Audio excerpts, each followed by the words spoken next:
अस्सलामुअलैकुम। अच्छा तो भाइयों, आज हम लोग जा रहे हैं लाहौर का टूर करने। ठीक है, हिस्टोरिकल विज़िट है और इसके अंदर ये आफिलर्स हमारे जा रहे हैं और मैं नहीं जा रहा क्योंकि मेरे जो है ना फाइनल चल रहे हैं। तो बाकी जो है ना फिर हम लोग देखते हैं। तो अभी हम मौजूद हैं इस वक्त बादशाही मस्जिद में। हाँ जी, अभी तो आप बादशाही मस्जिद घूम के आपको कैसा लगा?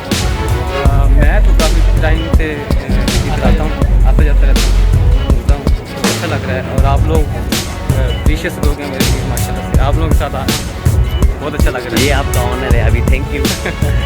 ये हमारे बाकी आबिलर्स हैं जो इंजॉय कर रहे हैं रैंडमली हैं। दिल्ली गेट में हमने एंट्री मार ली है अपने आबिलर्स के साथ। ये हमारे आबिलर्स सारे आ रहे हैं और ये आप इन दिल्ली गेट की गलियों की आप जो है खूबसूरती का नज़ारा लीजिए। देखिए कितनी जो है वो प्यारी प्यारी जो है हैंडीक्राफ्ट एम्ब्रॉयडरीज जो हैं मौजूद हैं। ये हमारा अंदरून लाहौर पुरानी गलियाँ।